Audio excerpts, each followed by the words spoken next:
अगर हार कर जीतने वाले को बाजीगर कहते हैं तो जीत कर हारने वाले को आप टीम इंडिया कह सकते हैं, वरना कौन हारता है उस स्थिति से।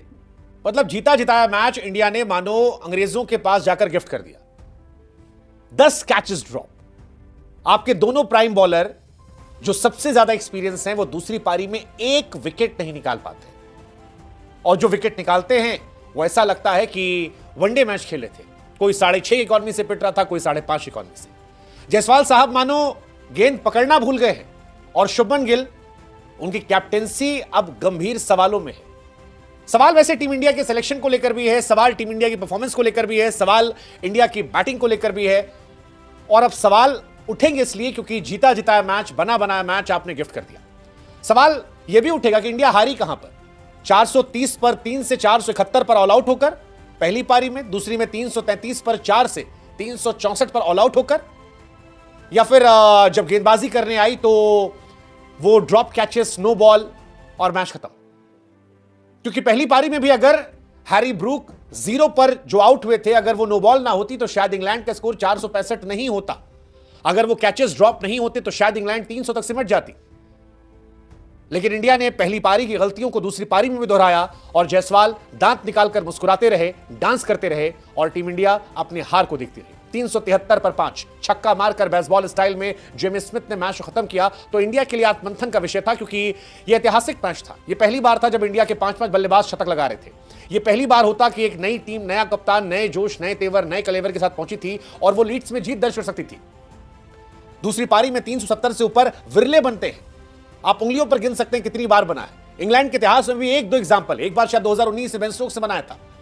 लेकिन आज इंडिया इस मैच को हारती, और हार के बाद ही सवाल उठेंगे कि यह हार खराब कप्तानी थी, यह हार बल्लेबाजों का मिडिल ऑर्डर में फ्लॉप होना था, यह हार सही समय पर जसप्रीत बुमराह का फ्लॉप होना था, यह हार मोहम्मद सिराज का पूरी तरह से इनइफेक्टिव होना था, यह हार शुभमन गिल की खराब कैप्टेंसी थी जिसमें शार्दुल ठाकुर से ओवर ही नहीं करवाए गए, यह हार जडेजा का बिल्कुल क्लूलेस होना, ना बैट से, ना बॉल से, ना फील्ड में परफॉर्मेंस देना। सवाल बहुत सारे हैं, लेकिन नतीजा यही है कि इंडिया पहला मैच हार गई है। गंभीर कप्तानी में इंडिया अब हार का नया दौर देख रही है। राहुल द्रविड़ अब याद आते हैं, और ऐसा लगता है कि वो जो शेर कहा जाता है कि छाते की कीमत आपको बरसात आकर ही एहसास कराती है, वरना तो कहीं कोने में पड़ा रहता है। अब द्रविड़ की याद भी हमें वैसे ही आ रही है, क्योंकि द्रविड़ का एरा हो या शास्त्री का एरा, उस दौर में हम ये मानते थे कि हम हार सकते ही नहीं है। सालों साल हम जीत रहे थे। चौथी पारी में 370 कल्पना नहीं कर सकते। 350 प्लस जब बने थे तो सारे कमेंटेटर्स इस बात को लेकर चौड़ में थे कि ये मैच तो हमारा हो गया। लेकिन पहले हमने बैटिंग में वक्त, जज्बात, हालात बदले, उसके बाद गेंदबाजी में। ये तो भला हो बारिश का कि बारिश की वजह से बीच में थोड़ा सा मौसम बदला, ब्रेक हुआ, इंग्लैंड का रिदम टूटा, वरना एक समय तो डर लग रहा था कि कहीं इंडिया 10 विकेट से तो नहीं हार जाएगी। और ये शर्मनाक है, ये शर्मनाक है एक इंडियन फैन होकर देखना कि इंग्लैंड ने सबसे बड़ा टेस्ट स्कोर चेस किया है 1948 के बाद इस मैदान पर। ये बहुत बड़ी बात है, 1948 के बाद इतना बड़ा चेस होना। और ये चेस कोई ऐसा वो नहीं है कि आप इसको डिकोड कैसे करेंगे, बड़ा आसान है। कहते हैं कैचेस विन मैचेस। आपने 10 कैच ड्रॉप किए, 4 तो अकेले जायसवाल ने ड्रॉप किए।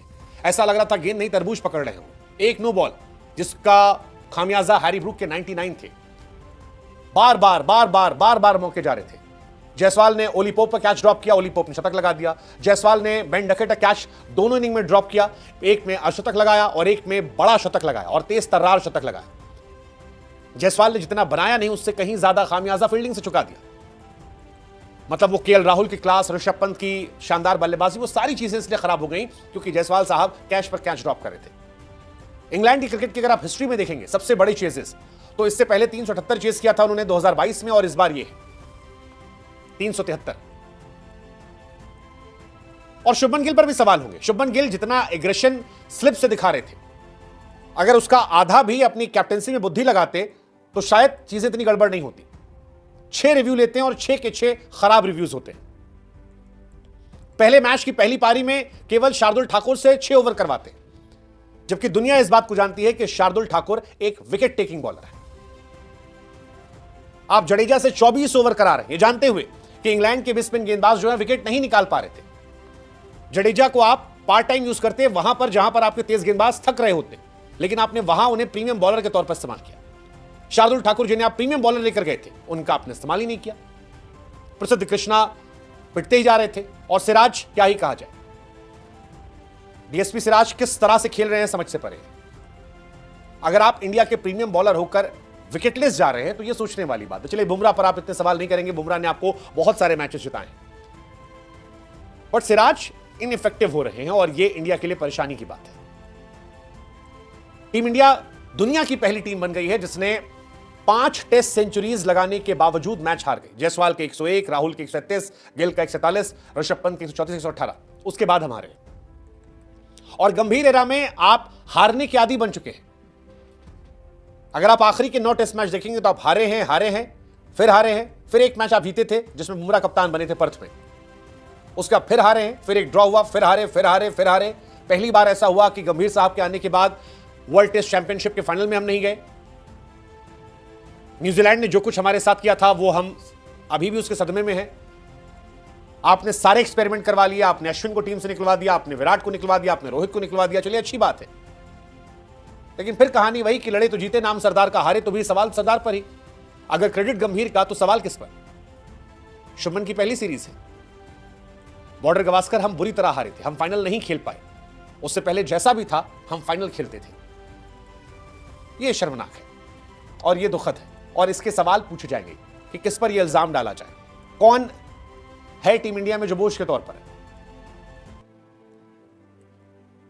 ये सवाल उठेंगे। विराट कोहली के दौर में 58% मैचेस हम जीते थे, रोहित शर्मा के दौर में भी ये ठीक था, बट डिक्लाइन आया था 45% के आसपास, लेकिन अब वो गिरावट आ रही है। रोहित शर्मा अपने एंड के दौर में खराब खेले, बीच में उन्होंने भी अच्छा खेला था, लेकिन एंड के दौर में खराबी का असर था कि वो बाहर हो गए। और ये मैच बड़ा शर्मनाक था। Bumrah 19 over 57 run 0 wicket, Siraj 14 over 51 run 0 wicket, Jadeja 24 over में 104 रन। भाई साहब वनडे वाली पिटाई हो रही है। प्रसिद्ध कृष्णा 6 से ऊपर की इकॉनमी पिट रहे हैं, 15 ओवर 92, पहली पारी में भी 6 के ऊपर, दूसरी पारी में 6 के ऊपर, वर्ल्ड रिकॉर्ड बना रहे थे। मतलब वो बॉलर जो आईपीएल में 4 की इकॉनमी से गेंदबाजी कर रहा था, 5 की, वो टेस्ट क्रिकेट में 6.5 इकॉनमी से पिट रहा है।